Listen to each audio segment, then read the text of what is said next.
Chennai Silks in mega summer sale. Summer வந்தாச்சு. What's your plan for this holiday? எங்க கிட்ட விட்டுருங்க, நாங்க பாத்துக்கிறோம். GT Holidays, South India's #1 travel brand. தமிழ்நாட்டில் நடந்து முடிந்த சட்டமன்ற தேர்தல் பலவிதமான செய்திகளை அரசியல் கட்சியினருக்கும் தலைவர்களுக்கும் சொல்லி இருக்கிறது. 2 ஆண்டுகளில் கட்சி ஆரம்பித்து விஜய் தலைமையிலான தாவேகா ஆட்சியை பிடித்திருக்கிறது. ஆளும் கட்சியாக இருந்த திமுக எதிர்க்கட்சியாக மாறி இருக்கிறது. எதிர்க்கட்சியாக இருந்த அதிமுக பல தொகுதிகளில் டெபாசிட்டை இழந்திருக்கிறது. உண்மையை சொல்ல போனால் விஜயின் வருகை தமிழக அரசியலையே புரட்டி போட்டிருக்கிறது. தமிழகத்தில் அதிக முறை ஆட்சி செய்த அதிமுக தற்போது அதல பாதாளத்திற்கு சென்றிருக்கிறது. ஜெயலலிதாவுக்கு பிறகு சசிகலாவிடம் இருந்து கட்சியை பல போராட்டங்கள், திரைமறைவு வேலைகள் என அனைத்தையும் செய்து எடப்பாடி பழனிசாமி கட்சியை தன்வசப்படுத்தினார்.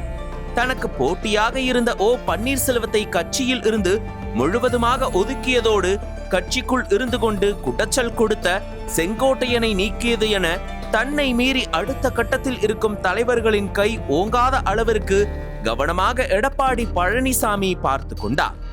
ஒரு பெரும் இயக்கத்திற்கு தலைவன் என்ற முறையில் பாஜகவுடன் கூட்டணி அமைத்து தேர்தலை சந்தித்த எடப்பாடிக்கு இந்த முறையும் தோல்வியே மிஞ்சியது. சமயம் பார்த்து காத்திருந்த அதிமுகவின் அடுத்த கட்ட தலைவர்கள் இனிமேல் எடப்பாடியை நம்பினால் வேலைக்கு ஆகாது என்று விஜயின் பக்கம் சாய்ந்திருக்கின்றனர். ஏற்கனவே தாவேகாவிற்கு அறுதி பெரும்பான்மை கிடைக்காததால் திமுக கூட்டணி கட்சிகளுடன் சேர்ந்து மைனாரிட்டி அரசாங்கத்தை அமைத்திருக்கிறார். இந்த சூழலில்தான் செங்கோட்டையன் தனது முன்னாள் அதிமுக நண்பர்கள் மூலம் எடப்பாடி பழனிசாமிக்கு எதிராக சில வேலைகளை பார்த்ததாக கூறப்படுகிறது. அதற்கு ஏற்றாற்போல் அதிமுகவின் படுதோல்விக்கு எடப்பாடி பழனிசாமியின் தலைமைத்துவமும் தேர்தல் உத்திகளுமே காரணம் என கூறி CV சண்முகம் தலைமையிலான MLAக்கள் அவருக்கு எதிராக போர்க்கொடி தூக்கியுள்ளனர்.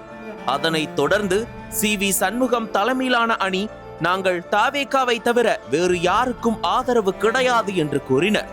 மேலும் SP வேலுமணியை அதிமுக சட்டமன்ற குழு தலைவராக நியமிக்க வேண்டும் என CV சண்முகம், SP வேலுமணி உள்ளிட்ட 30 MLAக்கள் புதிதாக பதவியேற்ற சபாநாயகர் JCD பிரபாகரை சந்தித்து மனு அளித்தனர். அதிமுக சட்டமன்ற குழு தலைவராக எடப்பாடி பழனிசாமியை நியமிக்க வேண்டும் என அவருக்கு ஆதரவான 17 MLAக்கள் மனு அளித்துள்ளனர். இப்படி இரண்டாக அதிமுக மீண்டும் பிளவுபட்டிருக்கும் சூழலில் முதலமைச்சர் விஜய் CV சண்முகத்தின் வீட்டிற்கு நேரடியாக சென்று சந்தித்து பேசியுள்ளார். அப்போது தங்களது தரப்பு MLAக்களின் ஆதரவு தாவேகாவிற்கு தான் என்று உறுதியளித்து ஒவ்வொருவராக விஜயிடம் CV சண்முகம் அறிமுகப்படுத்தி வைத்ததாக கூறப்படுகிறது.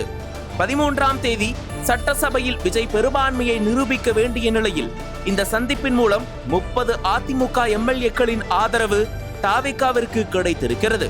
ஆனால் எடப்பாடி தலைமையிலான MLAக்கள் விஜய்க்கு எதிராக தான் வாக்களிப்போம் என்று தெரிவித்துள்ளது குறிப்பிடத்தக்கது. சந்திப்பை முடித்துக் கொண்ட விஜய் IUML கட்சி அலுவலகம் சென்று நன்றி தெரிவித்தார்.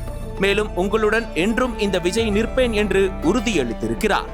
அதனைத் தொடர்ந்து VCK தலைவர் திருமாவளவனை நேரில் சந்தித்து நன்றி தெரிவித்தார். திருமாவளவன் எடப்பாடி பழனிசாமியை நேரில் சென்று சந்தியுங்கள் என்று முதல்வர் விஜயிடம் அறிவுறுத்தியுள்ளார்.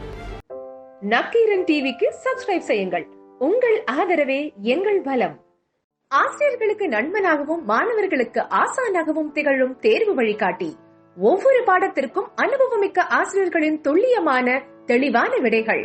CNC இருக்கு, தேர்வு பயம் எதற்கு? இது தீரன் பப்ளிஷிங் ஹவுஸ் விற்பனை வெளியீடு.